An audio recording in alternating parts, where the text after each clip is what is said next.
7 Fraunhofer Institutes have been working on the lead project, MED²ICIN, over the past 4 years to develop the prototype of a digital patient model. To create a database for the project, the researchers used data from 600 patients with inflammatory bowel disease. In the future, it should be usable for a wide range of chronic diseases. The MED²ICIN project is about creating a data model where we bring together data for specific diseases. On the one hand, this is data that describes the patient and the patients. That is, clinical data, image data, data from the laboratory. On the other hand, information about the so-called clinical guidelines.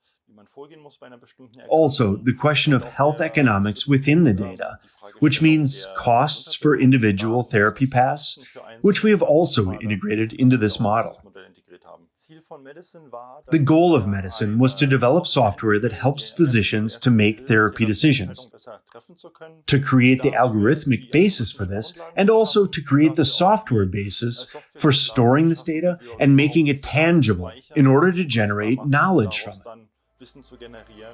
The system is web-based and thus easily accessible via the browser. The dashboard presents data particularly clearly and concisely in a modular structure. For example, I can see the last examinations, the last blood values, and then call up various modules from this patient, which in turn allows me to take a specific view, for example, to look at the chronological development of the patient and the disease. Artificial intelligence analyzes the data, such as the histopathological findings. The AI has learned which areas of an image are particularly interesting to be able to assess how the patient is doing, or whether the disease has progressed or whether it has perhaps regressed due to a treatment. If I have a patient in front of me, I can, for example, display the most comparable patients to this patient and then see, okay, they have a similar course up to a certain point, and then what did we do with this patient and which patient had which outcome? In other words, what was the result of the treatment? Then I can treat the new patient as far as possible in the same way as it was favorable in the past, and learn as a person, as a physician, from the data and from what is visualized to me for the future. Dr. Michaela Köhm works as a physician at Frankfurt University Hospital, where the model is being tested and further developed. From her point of view, such a model would be surely an added value, especially in order to achieve faster therapeutic success.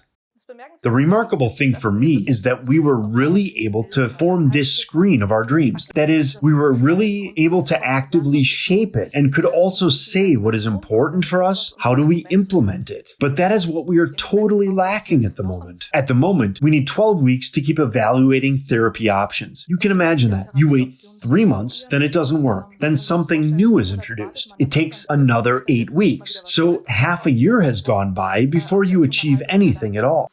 And to say that I have a model and that I know that the patient will perhaps react much better to this drug than the other, and that this is even more cost-effective than the other, that is, of course, ideally a dream. And I think this individualized, personalized therapy is exactly where we want to go. We would like to see, or we know from routine, that not every patient is the same, and that there is a high degree of heterogeneity, which we can simply address here, because every patient reacts differently to medications, and accordingly, an eye must be kept on to address it. The digital patient model is conceivable for many diseases. The current prototype was built on the data of young people with IBD because they have very long disease courses and thus generate a lot of data. This is because the system is based on collecting and evaluating as much information as possible. However, this also creates special challenges for the researchers. Challenges with such a system and its project is that we have to merge data from different data sources in a real-world context. And in addition to the technical hurdle of merging data, it is also generally a problem to get the data for testing. That is, to get enough data to be able to develop certain learning-based approaches.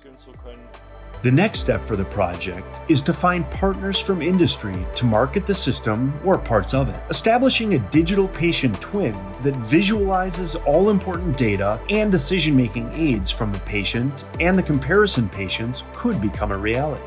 This type of dashboard will certainly become more and more common in hospitals over the next 5 years. Above all, we have shown the advantages of visually combining data instead of manually clicking together the individual data in a hospital information system. And I believe that the moment it becomes clear how much time doctors actively save using IT, which they can then use for the benefit of patients, the more this becomes clear, the more money will be available to introduce such systems.